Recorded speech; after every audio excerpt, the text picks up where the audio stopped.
2020 অক্টোবৰতে আৰম্ভ হৈছিল নিৰ্মাণৰ কাম। আজিলৈ সম্পূৰ্ণ নহল, আকৌ এটা অংশ বহি গ'ল।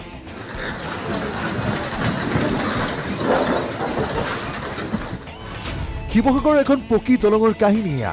শিৱসাগৰ কোঁৱৰপুৰৰ চিৰিপুৰীয়া ঘাটত দিখৌ নৈৰ ওপৰত নিৰ্মীয়মান অৱস্থাত থকা এখন পকী দলঙৰ দৃশ্য এয়া। চিৰিপুৰীয়া আজানপীৰ সংযোগী একমাত্ৰ এই দলংখন হাজাৰ হাজাৰ গঞাৰ আশা ভৰসাৰ থল। দেওবাৰে হঠাৎ বহি গ'ল নিৰ্মীয়মান পকী দলংখনৰ এটা অংশ।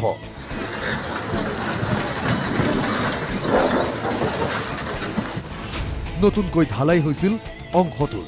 দিখৌৰ পানী হঠাৎ বাঢ়ি অহাৰ পিছতে নতুনকৈ ঢালাই হোৱা অংশটো বহি যায়। বহি যোৱা অংশটো ধেনুভিৰীয়া হৈ পৰে। দিখৌৰ বৰ্ধিত জলস্তৰে নিৰ্মীয়মান দলংখনৰ গাৰ্ড ৱাল আৰু কাঠৰ গাৰ্ডাৰসমূহো নিমিষতে উটুৱাই নিয়ে। ত্ৰিশূল নামৰ এটা প্ৰতিষ্ঠানে নিৰ্মাণ কৰি আছে দলংখন। প্ৰতিষ্ঠানটোৰ বিৰুদ্ধে ক্ষোভ স্থানীয় ৰাইজৰ। নিৰ্মাণকাৰী প্ৰতিষ্ঠানটোৰ মইমতালিত সলনি হ'ল ঠিকাদাৰ। 2 মাহ ধৰি বন্ধ হৈ থাকিল নিৰ্মাণৰ কাম। চ'তৰ শেষৰ পৰাহে পুনৰ আৰম্ভ হৈছে কাম। ঠিকাদাৰ গাফিলতিৰ কাৰণে হ'ল, মানে মানুহ ঠিকাদাৰ চেঞ্জ হৈ গ'ল। ঠিকাদাৰ চেঞ্জ হৈ গ'ল, তাতে মাঘ আৰু ফাগুন 2 মাহ এনেই মানুহ বহুৱাই দিলে। এতিয়া চ'ত মাহত আপোনাৰ মানুহ আনি পেলাই কাম কৰাইছে। কাম খৰধৰ কৰি আজি 18 দিন হৈছিলে চটখন লগোৱা। এতিয়া ডাঙৰ পানী আহি গ'ল আৰু মোৰ জীৱনত মানে দেখাই নাই এনেকুৱা পানী। ইমান কোবত বাঢ়িলে, ৰাতিপুৱা পৰা মানে 10টামান বজালৈকে ইমান পানী বাঢ়িলে, ভগা লগালগ সেই দলংখন ভাগি গ'ল। প্ৰায় 160.94 মিটাৰ দৈৰ্ঘ্যৰ দলংখনৰ নিৰ্মাণ ব্যয় 17 কোটি টকা। উত্তৰ পূব আন্তঃগাঁথনি উন্নয়ন আঁচনিৰ অধীনত নিৰ্মাণ কৰি থকা হৈছে পকী দলংখন।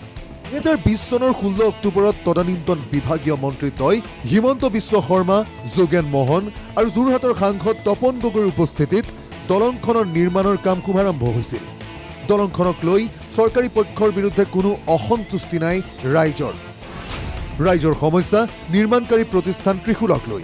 কাৰণ দলংখনৰ এটা অংশ বহি যোৱা ঘটনা নতুন নহয়। ইয়াৰ পূৰ্বেও দলঙৰ অংশ বহি গৈছে। পকী দলংখনক লৈ অত্যন্ত নিম্নমানৰ কামৰ অভিযোগ নিৰ্মাণকাৰী প্ৰতিষ্ঠান ত্ৰিশূলৰ বিৰুদ্ধে। প্ৰতিষ্ঠানটোৰ বিৰুদ্ধে আইনী ব্যৱস্থা লোৱাৰ দাবী স্থানীয় দল সংগঠনৰ। যিখন দলং ডক্টৰ হিমন্ত বিশ্ব শৰ্মাই উদ্বোধন কৰি থৈ গৈছিল মাননীয় মুখ্যমন্ত্ৰীয়ে, সেই দলংখন ইমান নিম্নমানদণ্ডৰ কাম কৰিছে যে বহু কিবা আচলতে ভাগি পৰিছে। আজি কালি এতিয়া আকৌ পুনৰবাৰ ভাগিলে, আৰু 2বাৰমান ভাগিলে আচলতে সেইখন বিশ্ব ৰেকৰ্ডেই হ'বগৈ যিমানবাৰ ভাগিছে দলংখন।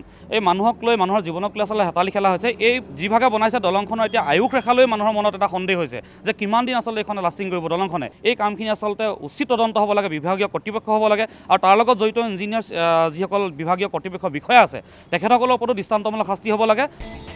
স্থানীয় ৰাইজ তথা দল সংগঠনৰ অভিযোগ, ৰাইজৰ জীৱনৰ সৈতে হেতালি খেলিছে নিৰ্মাণকাৰী প্ৰতিষ্ঠান ত্ৰিশূলে।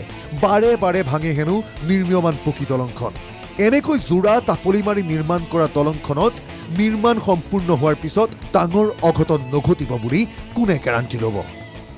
শিৱসাগৰৰ পৰা কেমেৰা পাৰ্চন বলিনৰ সৈতে জয়জ্যোতি গগৈৰ ৰিপৰ্ট, NKTV+।